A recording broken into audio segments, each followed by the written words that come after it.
깨어 기도해라. 이렇게 금나라에서 은나라로, 은나라에서 논나라로, 논나라에서 철나라로 옮기는 그 시점마다 성도는 깨어서 기도해야 한다. 그래야 하나님의 뜻이 이루어지더라. 다니엘서 11장 36절부터 볼 차례거든요. 성경의 난해 구절입니다. 그래서 이 다니엘서 11장을 제대로 풀이할 수 있는 신학자도 많지 않고요. 이걸 진짜 정확하게 이거다라고 얘기할 수 있는 사람은 없습니다. 없어요. 그래서 여러 견해들이 있고 그 견해들 속에서 우리가 찾아가는 겁니다. 요한계시록도 마찬가지죠. 저는 여러 목사님들 중에 그런 얘기들 많이 들었습니다. 내가 요한계시록을 풀 수 있다. 뭐 이렇게 얘기하시는 분들. 근데 쉽지 않아요. 그게 완전한 게 아니라니까요, 여러분.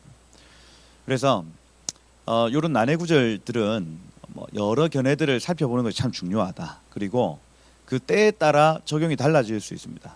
우리 지금 요 시대마다 여러분 말씀은 진리죠. 하나님의 말씀은 진리입니다. 그래서 그 진리가 과거의 로마 시대 때 적용되는 것 맞습니다. 그리고 지금 또 히틀러 시대에 적용되는 것도 맞아요.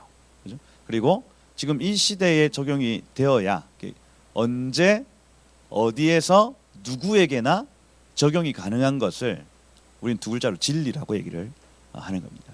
그래서 이런 난해 구절들은 특별히 이 진리의 영향을 받습니다. 그러니 언제 어디 누구에게나 해석이 가능하다 하는 겁니다.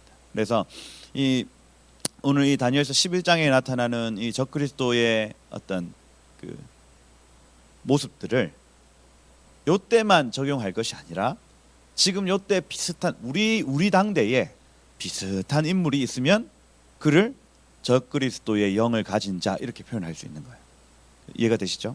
이렇게 난해 구절들 또 요한계시록은 그렇게 시대마다 적용을 할 수 있다 이렇게 보시면 되겠습니다. 그래서 조금 어려운 본문이지만은 여러분들 같이 이렇게 살펴보심으로 그죠? 이 시대가 분별되어지고 또 이 시대에 여러 정치인들 또 여러 종교인들 이런 사람들 안에 역사하는 적그리스도의 영이 분별되시기를 축복해요. 다니엘서 11장 36절부터 오늘 이 끝절까지 총 9구절 정도 되는데 10구절입니까? 요거 살펴보면서 적그리스도가 어떤 특징을 가지는가를 좀 살펴봤으면 좋겠어요.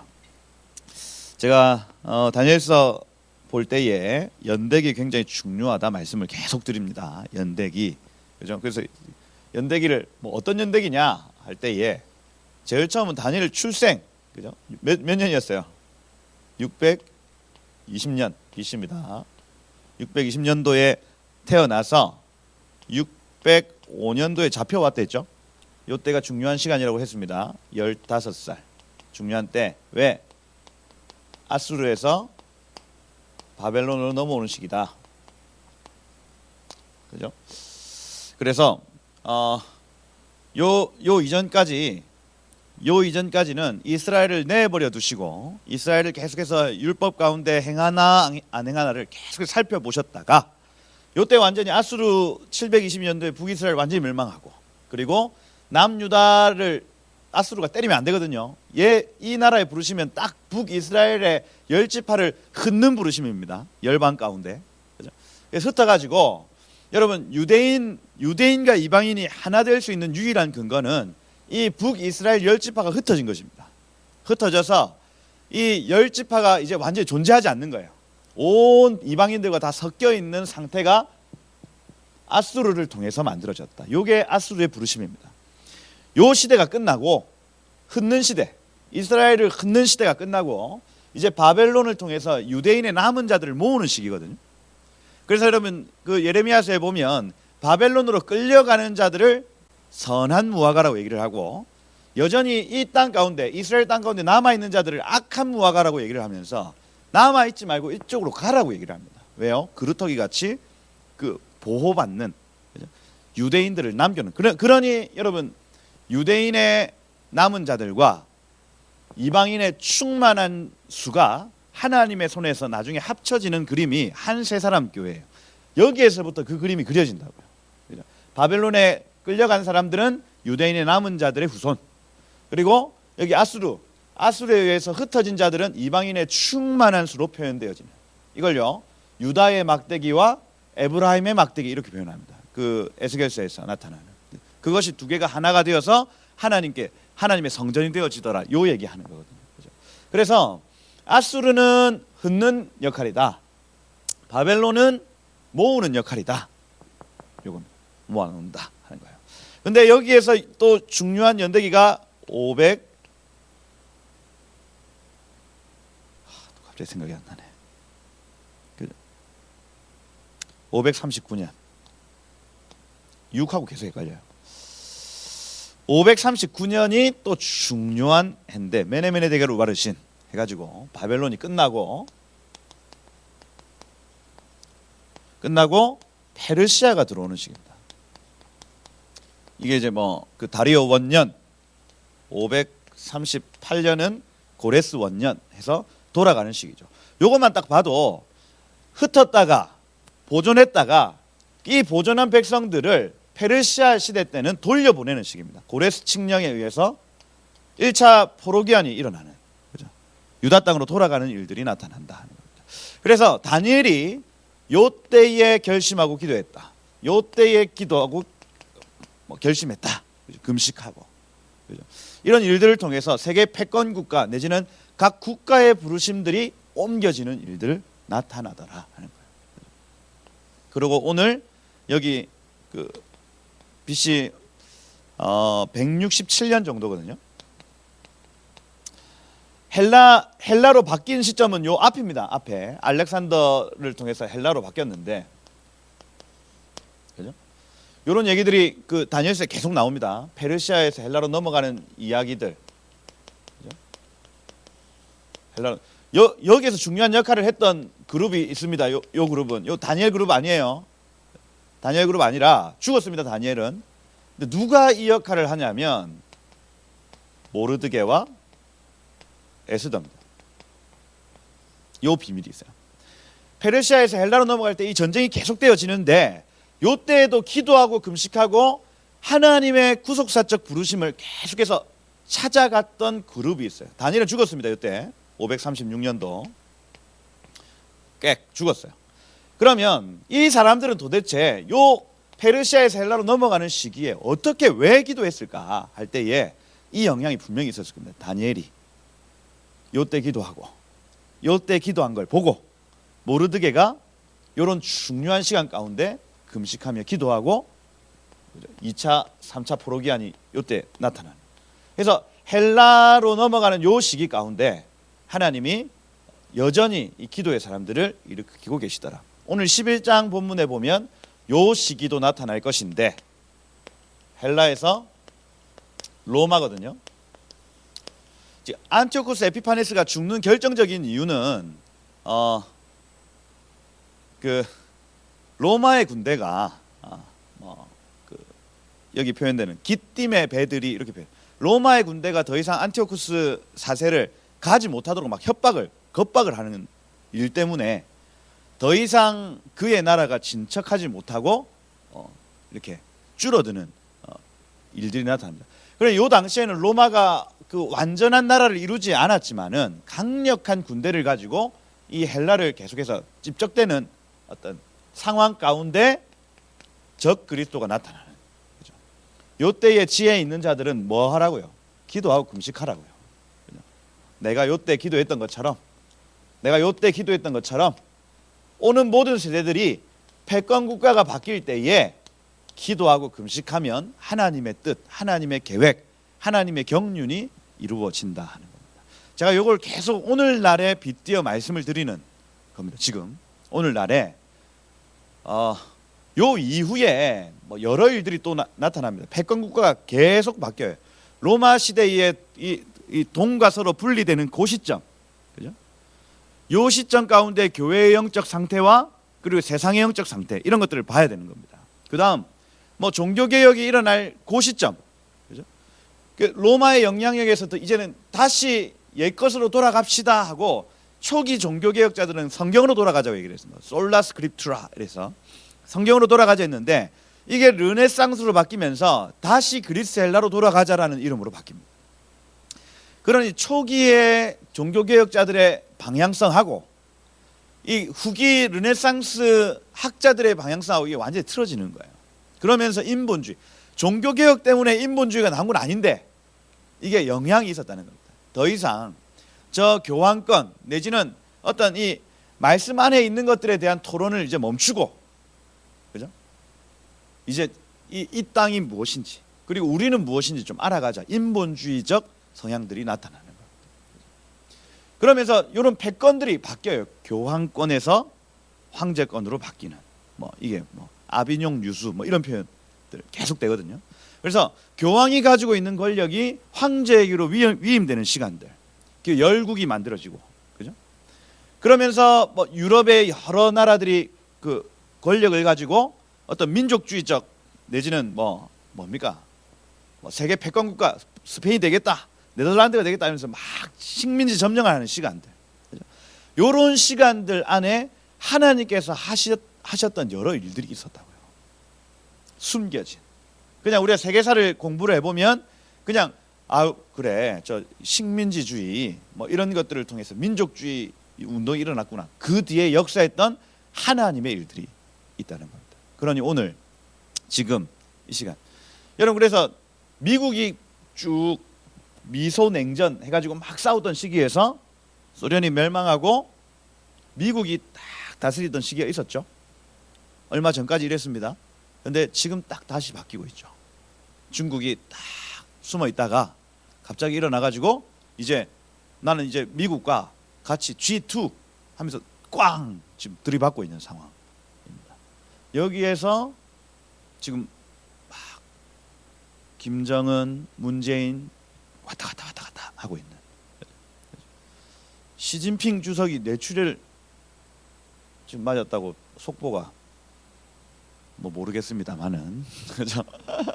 뭐 거짓말일 수 있습니다. 뭐 있는데 하여튼 지금 이게 굉장히 급박한 상황 가운데 성도들이 기도하고 있더라는 겁니다.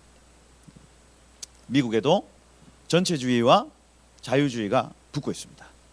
한국에도 전체주의 시스템과 우리의 이 개인의 자유가 지금 충돌하고 있는 거예요. 중국은 이미 전체주의 사회가 이루어진 상태입니다. 그래서 이 강력한 이 패권 전쟁이 지금 우리 시대에 되고 있으니 다니엘 센세이, 다니엘 선생이 했던 대로 우리가 이때 하나님께 깨어 기도하면 하나님의 뜻이 이루어지더라는 거예요. 하나님 뜻이 이루어진다. 그래서 요게 다니엘서의 어떤 그 전체적인 메시지를 할 수 있습니다. 깨어 기도해라. 이렇게 금나라에서 은나라로, 은나라에서 논나라로, 논나라에서 철나라로 옮기는 그 시점마다 성도는 깨어서 기도해야 한다. 그래야 하나님의 뜻이 이루어지더라. 그래서 이런 시간들은 기억해 놓으면 좋다. 기억해 놓으면 좋다. 167. 안티오쿠스 4세가 출연했던 시간. 요 또 말씀드렸죠. 유대인들 보존하고 알리야해서 적그리스도가 나타나고 예수가 오신다. 요 개념도 설명을 드렸습니다. 다시 유대인들 보존해서 알리야, 그들이 고토로 돌아오는 일들, 그리고 여기 적그리스도가 나타남, 그 이후에 예수의 재림, 이렇게 되는. 지금 유대인들 보존대에서 돌아오고 있거든요. 알리야 하고 있습니다. 지금 페르시아 딱 요때입니다. 요때, 그죠? 그리고 헬라화 되고 있습니다. 페르시아 안에서 헬라화되고 있기 때문에 인본주의적 어떤 영향력 안으로 들어가는 시간으로 지금 우리가 2020년을 지나가고 있는, 그 끝에 뭐가 온다고요? 적그리스도가 온다고요. 근데 7년 지나고 예수님이 결국에는 이 로마 시대에 오신다고요. 오신다. 예수님의 초림 때와 재림의 패턴이 비슷하게 흘러갈 수 있겠다. 그렇죠? 이런 부분들을 꼭 기억을 하셔야 한다. 그래서 저희가 지난 시간에 35절까지 말씀을 드렸습니다.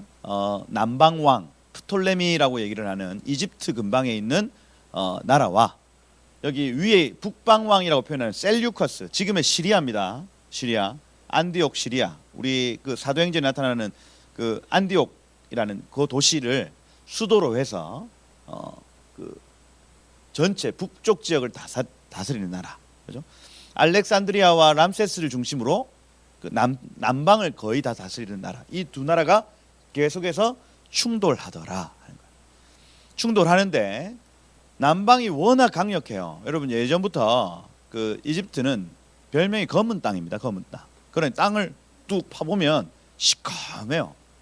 거름을 막 주지 않아도 그 땅에 씨만 뿌리면 열매가 막 가득한 땅이라고. 그러니 사람들이 많고, 또 여러분들 그 우리 그 흑형들 그 피지컬을 보시면 게임이 안 됩니다. 여러분. 이게 뭐 농구를 해도 축구를 해도 야구를 해도 우리 흑님들이 이렇게 와가지고 하면은 상대가 안 되는 거예요. 어디 뭐 중동 이런 사람들이 감당이 안 되는 거예요. 싸움을 하면 질 수밖에 없는 구조인 거예요. 그러니 늘 북방왕이 남방을 쳐봤더니 안 되더라. 그런데 한 비천한 사람이 일어나서 남방왕을 치기 시작하는데 되더라. 그러면서 인기를 얻으면서 이 사람 별명이 에피파네스, 위에서부터 내려온 자, 신의 현현, 이렇게 표현을 하는 거예요. 그러면서 절대로 함락되지 않을 것 같은 알렉산드리아나 람세스를 함락했던 한 사람이 영웅시되기 시작하는데, 이 사람이 안티오쿠스 4세, 적그리스도의 모형인 거예요.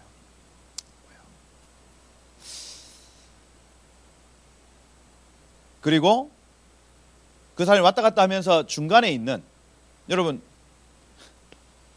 여기 지금 한반도입니다, 그죠? 중국이 일로 오고 미국이 지금 일로 오고 있어요. 딱 만나는 지점이 여기입니다, 여기. 그러니 미국이 압력을 넣으면은 미국 편에 붙었다가, 중국이 사드 배치 상주에 했더니 롯데백화점, 롯데마트 다 나가라. 우리 잘못했어요 하고. 여기 지금 하웨이 장비를 LG U+가 쓰잖아요. 그러니까 미국에서 난립니다. 어찌 하웨이를 쓰냐, 당장 다 멈춰라. 잘못했어요. 이러고 있는 상황.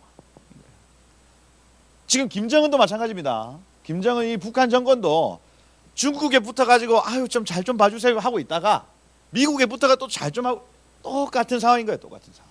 그런데 이 상황이 예전에 이스라엘 똑같았다니까요. 똑같았다.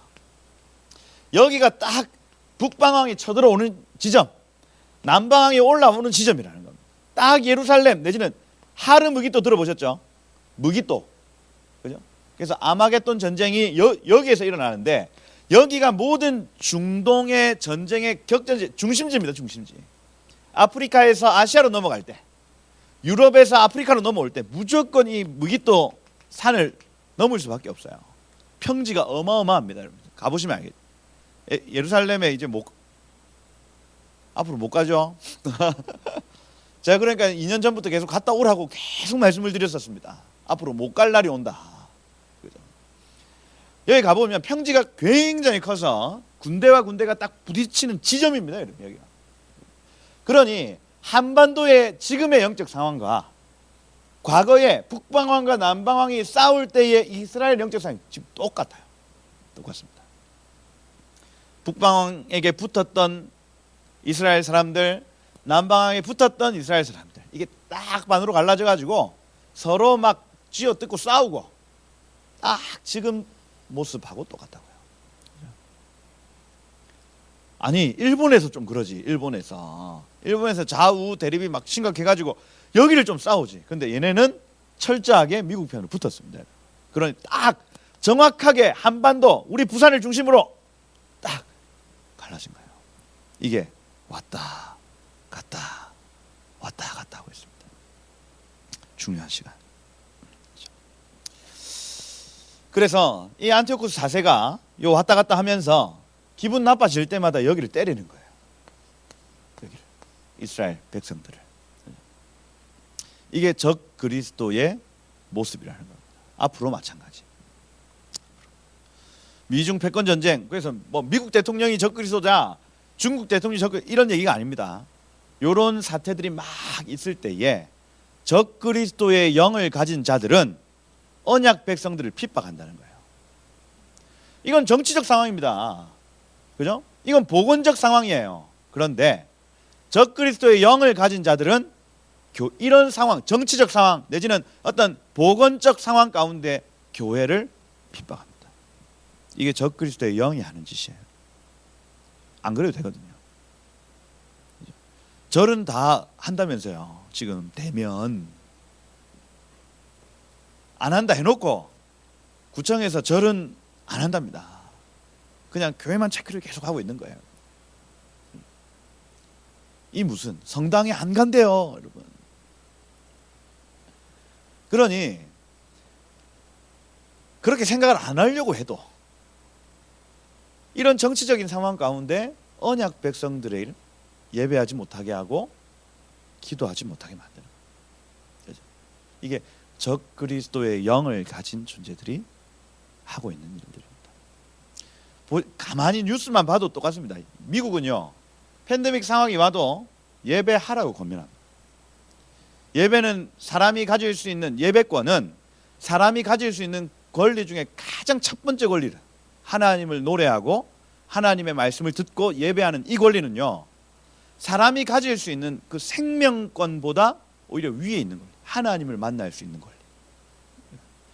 미국 트럼프 대통령 또 마크 펜스 부통령은요, 막 하루에 2만 명, 3만 명 확진자가 나와도 교회에서 기도해 주십시오, 모여서 예배해 주십시오, 이렇게 얘기를 합니다.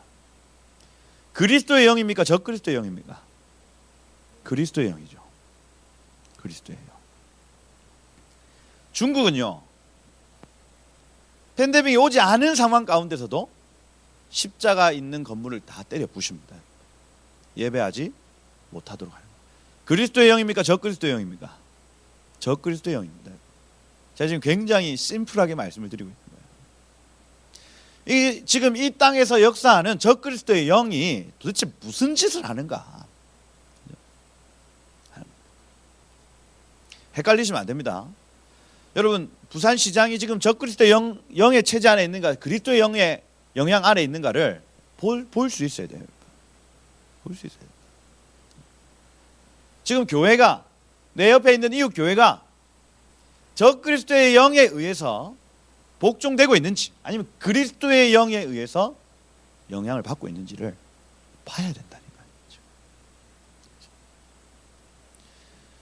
근데 많은 분들이 제가 만나는 그 여러분들, 뭐 김성환 대표님 이런 분들이 교회는 지금 침묵하고 있고 교회는 지금 분별하지 않고 있다, 이렇게 얘기를 합니다.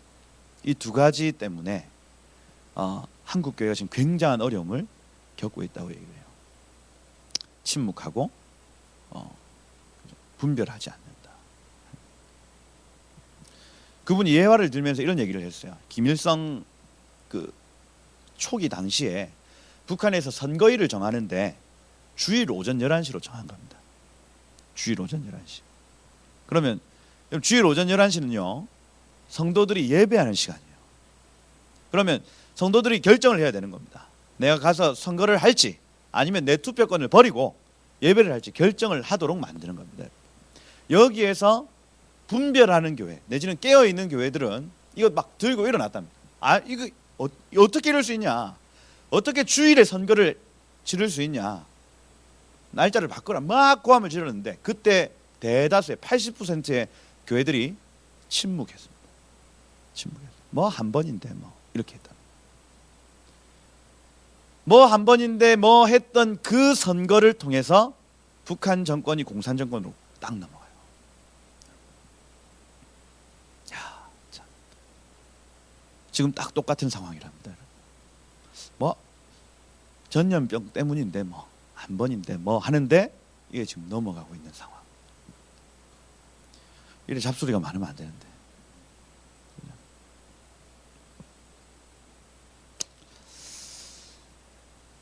여러분, 심각한 상황이죠. 지금 적그리스도의 영이 이 땅 가운데, 제가 2년 전에 그 셀바라지 선지자, 인도 그 썬다싱 제자, 썬다싱이라고 이러면 아세요?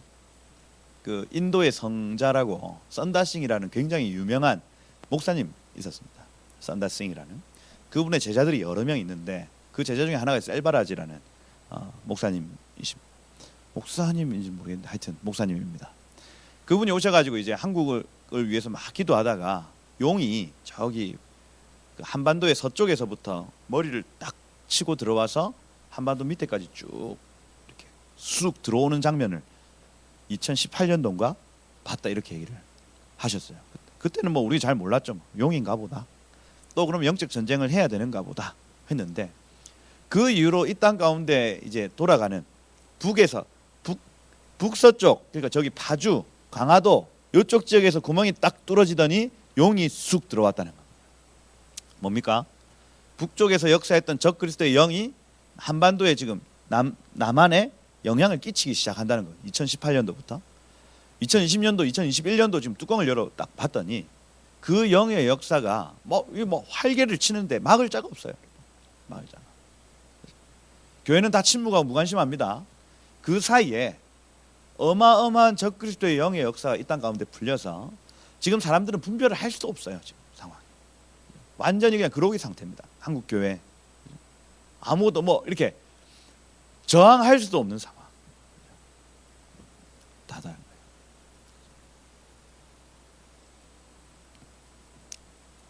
심각한 상황이죠. 어떻게 돌파하냐? 왜 이런 일들이 있냐? 요런 때라는 거예요. 하나님의 일들, 하나님의 역사들이 나타날 수 있는 중요한 시간이라는 거예요. 성도들 기도하셔야 되겠죠? 네, 이때 기도하면 하나님의 일들이 나타난다. 하나님의 정하신 뜻, 정하신 그 일들이 나타나더라 하는 겁니다. 여기 36절에 보면요. 그 왕은 자기 마음대로 행하며 그 왕은 북방왕입니다. 북방왕. 자기 마음대로 행하며 라촌 하면은 마음에 좋은 것, 호의를 가지는 것대로 행하는 거예요. 그러니까 뭐 하늘의 뜻 이런 게 없다니까요. 그냥 내 지금 이 자리에서 내가 기쁜 일을 한다는 겁니다. 이걸 뭐라 합니까? 캐세라세라 뭐 이런 그죠? 될 대로 되라 뭐 오늘 내 눈앞에 있는 걸 즐거워하는 왕인 거예요. 그러니 여러분 감정 기복이 심하다. 그죠? 사울 왕 보시면 알지 않습니까? 다윗아 막 좋아했다가 가 이렇게 하는 거예요. 그죠? 적 그리스도가 자기가 권력을 얻은 다음 이 남방을 완전히 정복한 다음에 막 이게 의기양양해 가지고요. 자기 눈에 보기 좋은 대로 아내를 삼고 또 막 신하를 세우기도 했다가 죽이기도 했다가 이렇게 해버리는 거예요. 하고 스스로 높여 이렇게 돼 있죠. 그래서 이 사람 자기 스스로 별명을 데오스 에피파네스 이렇게 합니다. 그래서 신의 현현이다. 신이 위에서부터 내려왔다 이렇게 합니다. 유대에 있는 사람들을 에피마네스 이렇게 표현했죠. 미친 사람 이렇게 미친 사람. 스스로 높였다. 모든 신들보다 크다 하며 비상한 말로 이렇게 돼 있죠. 비상한 말로 신들의 신을 대적하여 신들의 신은 하나님입니다. 그래서 비상한 말, 비범한 말. 그래서 자기 막 옷에 만왕의 왕, 만주의 주 이런 걸 적은 거예요. 적고 에피파네스 신이 하나님이 위에서부터 내려왔다 이런 참남한 말들 막 가득 적어가지고 다니는 겁니다. 그리고 차렷 지나가는 어떤 백성들 있으면 들어봐 인사해봐 안녕하세요 안녕하세요 말고 위대하신 뭐 시키는 거예요. 시키는 거예요.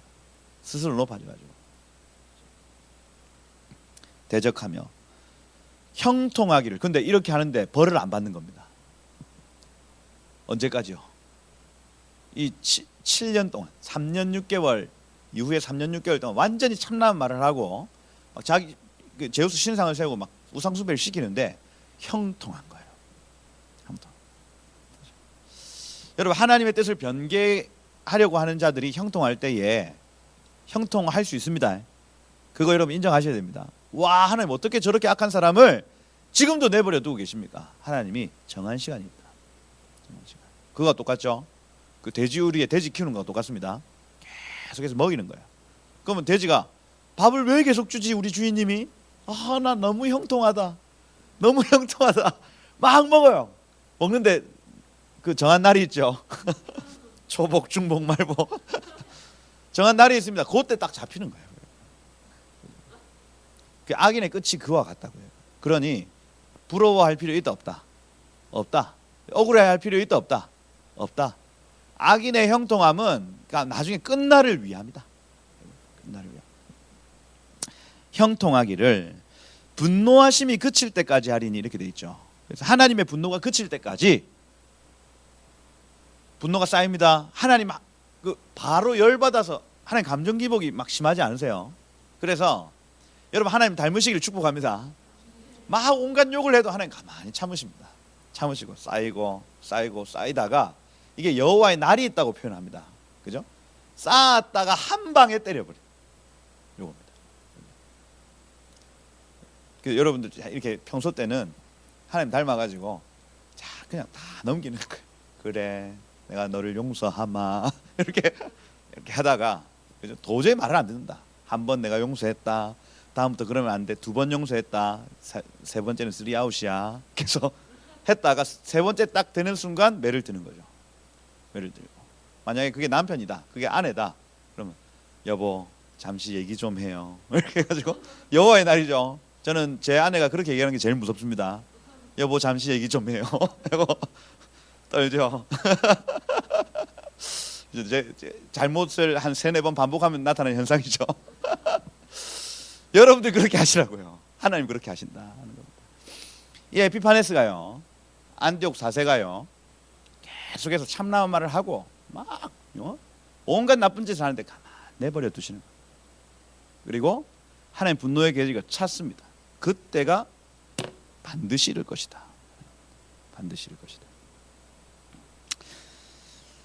여러분 모든 사람들의 끝이 있습니다. 여러분들을 해코지하고 또 여러분들을 못살게 굴고 이런 사람들요 하나님이 차곡차곡 쌓아두시는 거예요.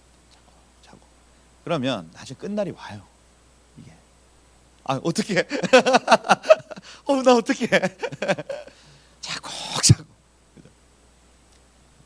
끝날이 온다. 그래서 반드시 이룰 것입니다. 이렇게 되어 있습니다. 이게 계시록 13장 5절 6절 뭐라고 적혀있냐면 짐승이 적그리스도입니다. 짐승이 과장되고 신성 모독하는 말을 입에 받고 이렇게 되죠. 과장됐다 신성 모독하는 말을 가졌다. 그리고 42달 동안 3년 6개월입니다. 42달 동안 일할 권세를 받으니라. 짐승이 입을 벌려 하나님을 향하여 비방하되 이렇게 되어 있습니다. 하나님을 향해 비방한 적그리스도의 특징, 하나님을 향하여 비방하되 해놓고 그의 이름과 그의 장막과 하늘에 사는 자들을 비방합니다. 3가지 비방한답니다. 하늘에 계신 이를 비방하는데 3가지로 비방한다. 첫 번째, 그분의 이름을 비방한다. 예수 이름 비방한다는 거예요, 여러분. 여호와의 이름을 비방한다는 겁니다. 누가요? 적그리스도가요. 예수는 무슨 하는 겁니다. 이게 두 번째, 그의 장막을 비방한다. 교회입니다, 여러분. 교회요. 내지는 하늘에 있는 새 하늘과 새 땅이에요, 여러분. 천국을 비방하는 겁니다. 누가요? 적그리스도가요. 이걸요 성경은 하늘에 계신 이를 비방한다라고 표현합니다.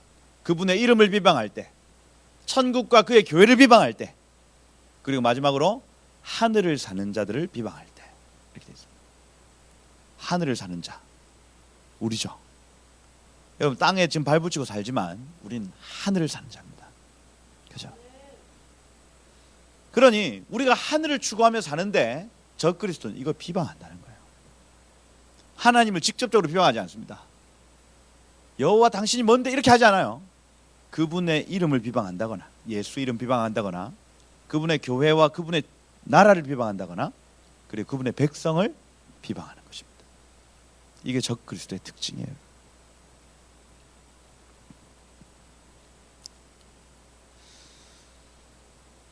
이 37절에 보니까 그가 모든 것보다 스스로 크다 하고 가달 위대하다. 나는 위대하다. 나는 위대하다. 그의 조상들의 신 여기 그라는 단어 말고 그 조상들의 하나님 이렇게 돼 있죠. 그리고 여자들이 흠모하는 것 할 때 이 여자는 이샤입니다. 이샤는 창세기 3장 15절에 나타나는 그 여자입니다.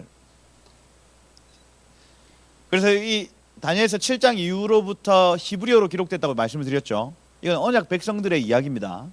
그렇죠? 그 전까지는 아람어로 기록됐기 때문에 이방인들을 위한 내용이고, 그래서 이 이샤 창세기 3장 15절에 나타나는 언약 백성들이 흠모하는 것을 돌아보지 않는다 이렇게 되어 있습니다. 흠모하는 것, 해무다라는 단어. 그래서 계속해서 기뻐하는 것, 호의를 가지는 것, 말씀이죠. 토라입니다, 여러분. 토라. 그것을 돌아보지 않는다. 말씀하시는 하나님. 기록된 이 말씀을 돌아보지 않고 오히려 이 말씀을 계속해서 옆에 있는 제사장들이나 다른 어떤 언약 백성들이 가르쳐 줌에도 불구하고 그것 반대로 행하더라. 반대로. 이걸 악인이라고 얘기를 합니다. 적그리스도의 영을 가진 자.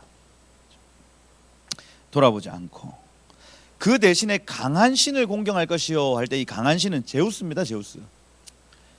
올림푸스 산 위에 제우스 신전이 있는데 그게 그리스 헬라 철학에서 가장 위대한 신이에요. 그렇죠? 그래서 이것을 공경한다. 그의 조상들이 알지 못했던 신에게 금, 은, 보석, 보물을 들여 공경하게 할 것이며 이렇게 되어 있죠. 그러니 이게 뭡니까? 언약 백성들에게 제우스 신을 숭배하라고 강요하는 거예요. 강요한다. 이게 굉장히 중요한 포인트입니다. 여러분, 이 안티오쿠스 4세는요 적그리스도가 아니라 적그리스도의 영을 가진 자죠. 이거 이해 꼭 하셔야 됩니다. 적그리스도가 아니에요. 적그리스도의 영을 가진 자입니다. 그러면 지금 여러분 우리도 어떤 영을 가질 수 있습니까? 지금 있죠. 제 안에도 제가 만약에 컨디션이 안 좋고 영적 상태가 안 좋으면 드러나는 영이 있을 겁니다. 그건 제가 가지고 있는 영이에요. 그렇죠? 그것처럼 안티오쿠스 4세라는 사람이 있는데 이 안티오쿠스 4세가 이 마음 안에 적그리스도의 영이 들어있는 사람이라는, 나갈 수도 있죠. 나갈 수도 있는 겁니다. 사울 왕이 언제 적그리스도의 영이 들어왔는지는 모르지만은 그 전까지는 굉장히 수줍어하고 겸손했던 사람이었다가 어느 한순간에 그의 심령 가운데 적그리스도의 영이 쑥 들어와 버렸어요. 그죠? 그게 아마 분명히 여인들이 다윗은 만만이요 사울에게는 천천히라 이 노래 부를 때 열 딱 받는 순간 틈이 돼가지고 영이 쑥 들어왔을 겁니다. 그러고 자 이름이 뭐고 자 출신이 어디냐 물었을 때에 이새의 아들이고 유다 지파입니다. 딱 얘기 듣는 순간 그때부터 시기케 하는 적그리스도의 영의 역사가 시작되는 거예요. 그게 들락날락하죠. 다윗이 막 예배했습니다. 그 앞에서 막 예배하는데 그 그리스도를 향한 노래, 메시아를 향한 노래를 막 풀어내니까 그리스도의 영이 오는 거 아닙니다. 그리스도의 영이 오면 적그리스도의 영이 나가죠. 그러면서 사울에게 있던 악신이 떠나가는 겁니다. 갑자기 다윗 이렇게 하는 거예요. 그죠? 하다가 이게 다윗이 또 막 전쟁하러 다니고 임재가 없으니까 또 틈이 뜩 벌. 다윗은 만만? 그래서 묵상을 계속 하는 거예요. 만만? 영이 쑥 들어가죠. 창 던지고 이렇게 하는 거죠. 안티오쿠스 4세가 적그리스도 아니다. 얘는 그냥 한 인물이다. 근데 이 인물이 첫 번째 특징이 뭐냐면 헬라 문화를 너무 좋아하는 거예요. 헬라 문화, 헬라 철학, 헬라 문화 너무 좋아합니다. 가는 곳곳마다 이거 세우려고 계속합니다. 이게 어디에서부터 시작돼요? 알렉산더라는 대왕이 그 아리스토텔레스라는 자기 스승에게서 배운 그 철학이 너무 좋아서 가는 곳곳마다 그 철학에 관련된 도시들을 다 세워버립니다. 이걸 알렉산드리아라고 얘기를 해요. 그 알렉산더 대왕에게 역사했던 영이 이 사람에게 있었다는 겁니다. 알렉산더 너무 멋있게 생각하고 나도 알렉산더처럼 해야지, 이 그리스어를 온 세계 만방에 퍼뜨려야지, 나는 가는 곳곳마다 안디옥이라는 동네를 세울 거야. 그러면서 헬라 철학을 계속해서 퍼뜨리고 헬라의 신을 가장 위대한 신으로 퍼뜨리고 그걸 순종하지 않는 자들에게 내가 칼로 다스릴 거야. 이런 마음이 있었다는 거예요. 근데 이 마음이 적 그리스도의 통로가 돼가지고 언약 백성들을 공격하기 시작하는 겁니다. 각 사람에게 있는, 지금 문재인 대통령 마음 안에 어떤 마음이 있는지 모르겠어요. 그죠? 뭐 약자를 생각하는 마음 잘 모르겠는데, 인권 변호사라고 하니까. 근데 그런 마음들을 통해서 적 그리스도의 영이 딱 결합해 버리면 동성애 약한 사람들을 도와줘야지 이렇게 가버리는 겁니다. 그리고 동성애자들, 이 약한 사람들을 괴롭히는 교회 저 못된 것들은 확 패버려야지 이렇게 되는 거예요. 이게 본래의 성향과 적 그리스도의 영이 합쳐버리면 그 성향이 이 그리스도를 막아서는 데 사용이 돼버리는 거예요. 이해가 되시죠? 이게 반대로 얘기해 볼까요? 그리스도의 영이 있습니다. 저의 성향이 있어요. 근데 그리스도의 영이 저에게 딱 들어오는 순간부터 제 마음 가운데 저는 이제 주로 막 선동, 막 사람들 마음을 막 어떻게든 막 불을 지펴가지고 이거 해야 됩니다 해가지고 우와 가자까지 그 뒤에 책임은 못 져. 가자까지예요. 가자까지. 그죠? 그러면 그리스도의 영을 받은 제가 할 수 있는 일은 지금 하나님이 이 마음을 주셨고 이 일을 해야 됩니다라고 할 겁니다. 제 안에 역사하는 그리스도의 영이 저의 성향과 딱 합쳐져 가지고 그 일들을 이뤄내는 거예요. 그래 우리 안에 어떤 영이 역사하느냐에 따라서 저의 모든 달란트와 저의 은사가 하나님의 나라를 푸는 데 사용되든가 아니면 그 나라를 막는 데 사용되든가 둘 중에 하나. 여기 안티오쿠스 4세라는 이 사람은요, 헬라 문화 너무너무 사랑했대요. 근데 이 성향을 가지고 적 그리스도가 사용해 버리는 거예요. 언약 백성들을 계속해서 탄압하고 죽이고 강요하고, 유대 문화, 유대 여호와를 섬기는 문화 헛거다 헛거 얘기를 해버리는 거예요. 그래서 적 그리스도의 특징이다. 강한 신을 공경하게 할 거다. 그리고 금, 은, 보석, 보물을 들여서 공경시킬 것이다. 그 다음 39절에 보면 그는 이방신을 힘입어 크고 견고한 산성들을 점령할 것이고 무릇 그를 안다고 하는 자에게는 영광을 더하고 여러 백성들로 다스리게 하며 그에게서 뇌물을 받고 땅을 나누어 주기도 하리라 이렇게 되어 있습니다. 여기 보시면 적 그리스도의 두 번째 특징이 있는데, 두 번째 특징 어떤 특징이냐면 자기 사람들에게 물질적 이익을 제공합니다. 그러니 자기 편에게 물질적 이익을 제공합니다. 그러니 자기를 안다 할 때 이 안다라는 단어가 나카르라는 단어입니다. 나카르, 인지하다, 알아보다, 주목하다 이렇게 돼 있죠. 그러니 안티오쿠스 4세의 가치를 인정해주고 내지는 그 사람이 자기를 막 높였는데 정말 높으십니다고 하는 아부하는 사람들에게 무거운 보물, 무거운 직위 이런 걸 막 주기 시작하는 거예요. 그리고 여기 보면 뇌물을 받고 땅을 나누어 주기도 하리라 이렇게 되어 있습니다. 여기 뇌물이라는 단어가 게하르라는 단어인데 가격입니다. 가격이라서 자기 이 가격 내지는 임금, 이거든요. 그러니까 자기에게 계속해서 이익을 제공하는 자에게 땅을 나누어 준다는 개념을 가집니다. 땅을 나누어 주고. 그래서 계속해서 자기 사람들에게 여러분 그 8장에 나타날 때에도 그리고 11장 여기 24절 이런 데도 노력한 물건을 군사들에게 다 나눠주거든요.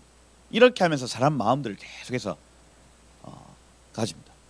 그러니 여러분 정치인들 중에 자기 편 내지는 자기 사람들에게 물질적 이익을 계속해서 제공해 주는 것이 적 그리스도의 특징이라고요. 이게 보셔야 됩니다. 우파 좌파 상관없습니다. 자기 옆에 있는 사람들에게 물질적으로 뭔가를 제공해 주거나, 지금 막 부산시 서울시 와이파이 사업이나 이런 부분들 가만히 살펴보면 그 다 측근이 연계되어 있습니다. 여러분 그걸 다 그냥 주는 거예요. 태양광 산업 모든 것들 다 그냥 자기 측근들 돈 잘 벌 수 있도록 열어주는 겁니다. 적 그리스도의 영이 하는 짓이에요. 한 짓. 그렇게 하더라. 뭐 세 번째는 권모술수죠. 온갖 거짓말과 술수를 이용해 가지고 정권을 쟁탈합니다. 과거에 여러분 조카 죽이는 거 보세요. 안티오쿠스 4세가, 그죠? 내가 조카를 지키러 왔다 해놓고 죽여버립니다. 그다음 남방왕 공략할 때 이 프톨레미 6세 딱 앉아가지고 밥 먹으면서 어이 말 잘 듣자 이렇게 하고, 그래서 정확한 그 팩트가 뭐냐면 프톨레미 6세에게는 알렉산드리아를, 그리고 자기의 그 동생의 프톨레미 7세에게는 람세스를 딱 줘버립니다. 그래서 둘이가 싸우도록 만들어 놓고 가는 거예요. 술수죠, 술수. 근데 그 뜻이 안 이루어졌다 했습니다. 안 이루어지고 걔네 둘이가 다시 동맹을 해가지고 쳐들어오는 사건이 여기 40절에 나타나요. 그래서 권모술수를 통해서 권력을 쟁탈한다는 겁니다. 권력 쟁탈. 이 나라를 여러분 가만히 보십시오. 권모술수를 통해서 권력을 쟁탈한다. 박근혜 대통령 탄핵 당하는 어떤 그 모든 시나리오를 보세요. 보셔야 됩니다. 지금 미국 트럼프 대선 역시 마찬가지입니다. 적 그리스도의 영이 역사할 때에 거짓말과 술수를 쓴다는 거예요. 이렇게 쓴다. 그리고 뭐 학살입니다. 학살. 대표적인 특징이 사람을 죽여요. 죽이는데 한 명, 두 명 죽이는 게 아닙니다. 많이 죽여요. 적그리스도 영이 하는 짓입니다. 그래서 이 땅에 역사했던 적그리스도 영이요, 여러분 스탈린 기억해 보십시오. 8천만 명을 죽였습니다. 8천만 명. 히틀러 보십시오. 여러분 1,300만 명을 죽였어요. 북한에 여러분 김정은 전에 누구였잖아요? 김정일 여러분 고난의 행군할 때에 800만 명을 굶어 죽였습니다. 여러분 백성들 굶어 죽어도 된다. 나에게는 100만의 군대만 있으면 된다. 이렇게 얘기를 했어요. 죽여버립니다. 그냥 죽여버려요. 무자비합니다. 그냥 어떤 뭐 이 사람들이 행복하고 안 행복하고 상관없어요. 그냥 비참한 대로 내버려 둬버리는 거예요. 누가요? 적그리스도의 영을 가진 자들이 이렇게 합니다. 이렇게 무자비하게 죽입니다. 학살이다.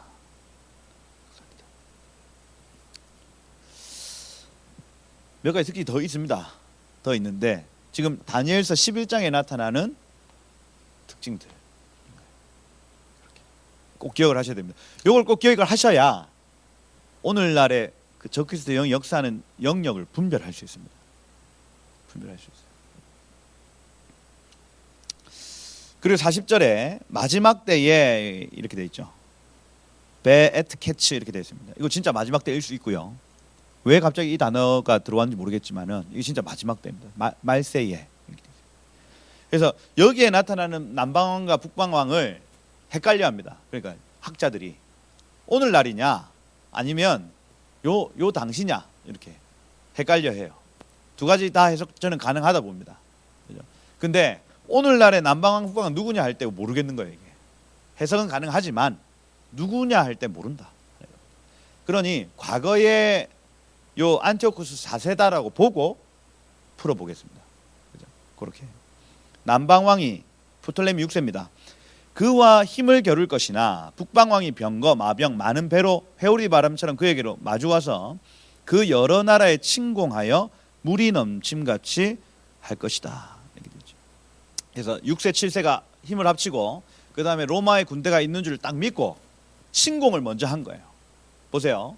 본래는 로마가 침공하지 말아 해가지고 돌아가다가 1차로 유대인들 한번 3년 6개월 전에 한번 때렸습니다. 그러고 안디옥에 돌아가 있었어요. 근데 얘네들이 먼저 치고 올라온 거예요. 명분이 있습니다. 맹분이 있습니다. 그러면서 싸움을 시작했는데 밑에 남방왕이 게임이 안 되는 겁니다. 게임이. 요렇게 로마의 군대가 출발해서 도와줄 줄 알았는데 안 도와주네. 이게 또 굉장히 그러니까 들어와 가지고 여러 나라에 침공하여 물이 넘친같이 지나갈 밀물처럼 확 그냥 치고 다 들어갔다는 거예요.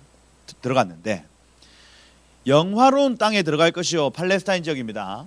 이스라엘 지역이에요. 영화로운 땅에 또 들어갈 것이고 많은 나라를 패망하게 할 것이나 그래서 실제로 있었던 나라들이 완전히 폭삭 망하는 일들이 요때 나타납니다. 안티오코스 4세 때문에. 그리고 오직 에돔과 모압과 암몬 자손의 지도자들은 그 손에서 벗어나. 에돔 지역 여기입니다. 모압, 암몬. 그러니까 요 교통로가 아니죠. 그쪽에 동쪽에 있는 나라들입니다. 그러니까 요 나라들은 그냥 지나간 거예요. 요 밑에 있는 아프리카 완전히 작살납니다. 작살도 그런 작살이 없어요. 그냥 박살이 납니다. 박살이. 그리고 여기 에돔, 모압, 암몬은요 헬라 정책, 헬라 문화를 적극적으로 받아들였습니다. 그러니 싸울 이유가 없죠. 아, 여기는 헬라하고 비슷한 나라니까 괜찮아.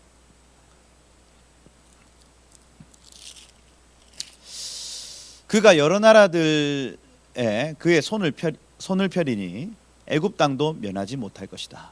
애굽 땅. 그죠? 그가 권세로 애굽의 금, 은 모든 보물을 차지할 것이요. 리비아입니다. 리비아는 여기가 애굽이면 요쪽이에요. 요쪽. 여기 뭐 가르타고 있는 요 지역. 서북쪽. 아프리카 전체죠 거의. 그다음 구스하면 남쪽입니다. 남쪽. 그 애굽의 남쪽이에요. 그러니 서북쪽으로 쭉 그다음에 남쪽으로 쭉 완전히 그냥 정복을 시켜버리네. 이번 기회에. 구스 사람이 그의 시종이 되리라. 이렇게 되어 있죠. 근데 여기 지금 그러나 이렇게 되어 있습니다. 그러나 동북으로부터 하면 이 동북 하면은 진짜 동쪽과 북동쪽입니다. 그래서 그럼 우리 동북 아시아 우리냐? 그렇게 생각하시면은 너무 갔어요. 너무 갔습니다. 아니다. 동북은 어디냐면 지금의 아르메니아라고 무슨 스탄 붙어 있는 그 지역 동북쪽. 그쪽에서 반란이 한번 일어나는데 그 나라의 이름이 그 파르디아라는 나라입니다. 아르메니아와 파르디아라는 나라가 합쳐가지고 시리아 안디옥을 공격하는 거예요. 요거 밑에 한참 치고 있어가지고 다 정복했는데 시리아가 공격당했다는 소식을 들은 겁니다. 그래서 동북으로부터 소문이 이르러 그를 번민하게 함으로 놀라 급히 행하다 이렇게 되어 있습니다. 놀라서 급하게 이렇게 가다가 그가 분노하여 나가서 많은 무리를 다 죽이며 멸망시키고자 할 것이요. 이렇게 되어 있죠. 그래서 가다가 여기에서 장군을 먼저 보내고 이렇게 하면서 전쟁이 굉장히 길어지고 에피파네스가 직접 가지 않고 이 사람은 어디에다 자기 장막을 딱 펼치냐면 무기토에 딱 장막을 펼쳐요. 그러고 안디옥에서 지금 치열한 전쟁이 있으니 여기에서 장막을 펼쳐서 장군들을 계속 보내고 있는 상황인 겁니다. 근데 전쟁이 잘 안 되죠. 자기 마음대로 안 되는 겁니다. 아르메니안하고 이 전쟁이 잘 안 되니까 마음에 이 분을 어디에다 풀어야 되는데 어디에다 푸냐면 유대인들한테 푸는 거예요. 이게.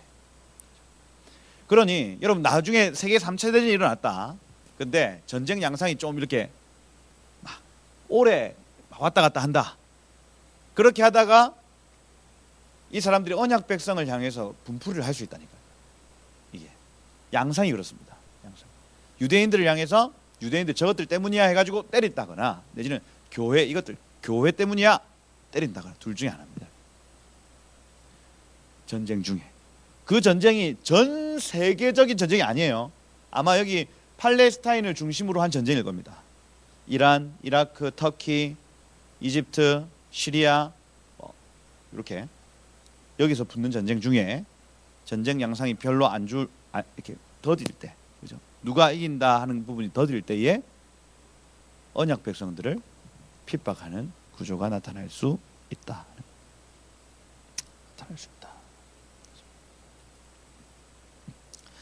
멸망시키고자 할 것이요. 여기 지금 멸망시키고자 하다라는 단어가 하람이라는 단어입니다. 하람이라는 단어인데 원어로 하면 이래요.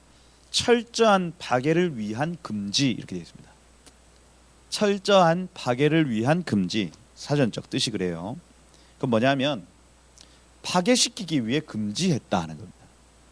다시 파괴시키기 위해서 금지했다. 이게 하람이라는 단어입니다. 이거 어디서 많이 본 거 아닙니까? 파괴시키기 위해서 뭔가를 금지했다고? 와해시키기 위해서 금지했다고? 이겁니다. 이 당시에는 말씀 읽는 거 금지시켰습니다. 그죠? 그 다음에 하루 2번 예배 드리는 거 금지시켰어요. 그 다음에 뭐 아이들 할례, 우리로 치면 세례를 금지시켰습니다. 다 금지시켰어요. 그런데 그 목적이 뭡니까? 파괴시키기 위하여. 파괴시키기 위하여. 오늘날 계속 예를 들어 볼게요. 교회를 와해시키기 위해서 금지시키는 겁니다. 그런데 이걸 말을 듣지 않으면 누구든 죽입니다. 오늘날은 우리 민주사회니까 죽이지는 않겠죠. 벌금, 징역, 계속. 1월 1일이 딱 되면은 교회 폐쇄법이 통과되거든요. 통과돼요. 그러면 이게 확진자가 나오지 않아도 교회가 폐쇄됩니다. 예배드리면 그냥 강제 폐쇄시켜 버려요. 이게 국회에서 통과가 돼 버렸어요. 감염병 예방법에 따른 법이 통과됐습니다. 그건 뭡니까? 우리 확진자 안 났는데요. 그냥 예배하는 건데요. 확진자 나오면 저희가 폐쇄하면 안 될까요? 해도 안 되는 거예요. 그냥 예배하는 교회는 폐쇄시켜 버리는 거예요. 야, 제가 너무 갔나요? 이런 예화일 수 있다는 거예요. 적그리스도의 영이 하는 일일 수 있다는 겁니다.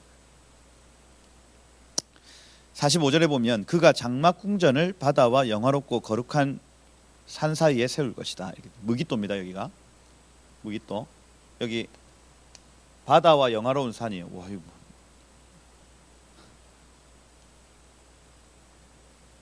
제가 계속 그리는 여기가 지중해고, 여기 갈릴리 호수 요단강 사해입니다. 여기가 예루살렘 그 영화로운 산이거든요. 요 산이 쭉 이어집니다. 쭉 이어져요. 산맥이 쭉 이어집니다. 여기가 무기또입니다. 무기또. 그래서 영화로운 산과 바다 사이에 이렇게 뭐 세워놓은 악고 뭐 이런 지역이 지금 안티오쿠스 4세가 요새화해 놓은 지역이라는 거예요. 세울 것이나 그의 종말이 이르리니 도와줄 자가 있습니까? 없습니까? 없어요. 없어요. 그래서 여러분 마지막으로 하나만 더 얘기하고 마칠게요. 마지막. 제가 연대기 굉장히 중요하다 말씀을 드렸는데, 제가 가만히 연대기를 살펴보니까요. 여기가 BC 175년입니다. 요때 헬라 문화에 심취한 안티오쿠스 에피파네스가 유대인들에게 헬라 철학과 헬라 문화를 가르칩니다. 이것대로 해라고 얘기를 해요. 그죠?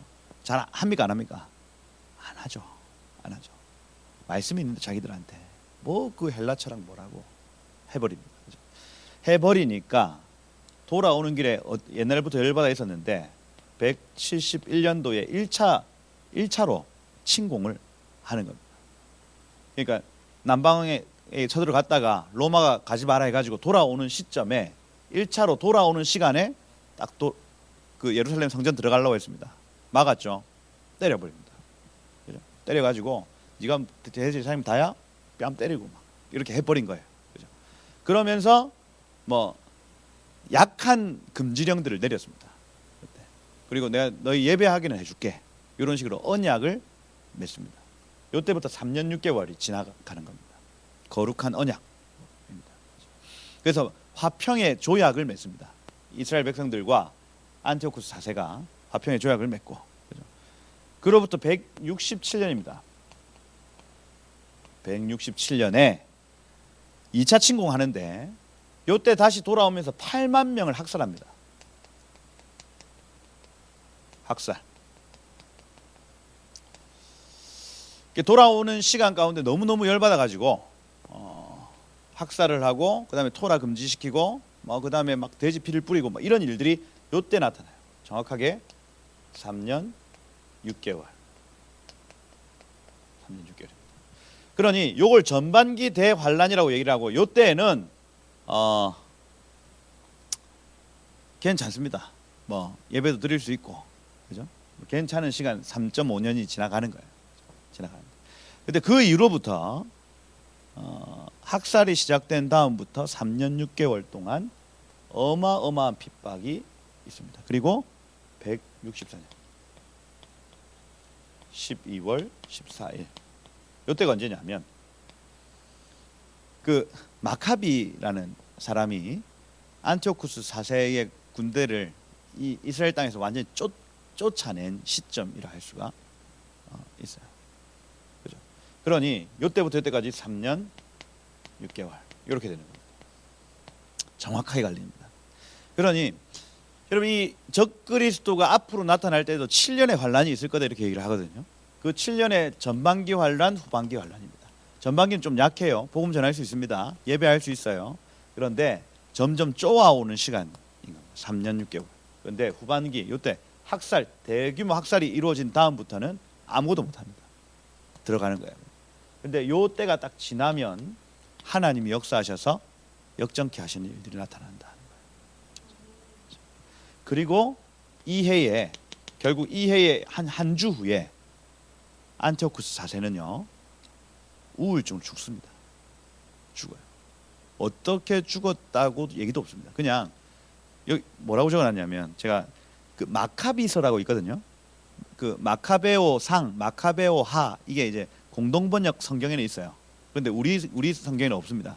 이거를 외경이라고 얘기를 합니다. 외경을 하는데 뭐라고 적혀있냐면 이렇듯 살인과 신성 모독을 일삼는 안티오쿠스 4세는 전에 다른 사람들을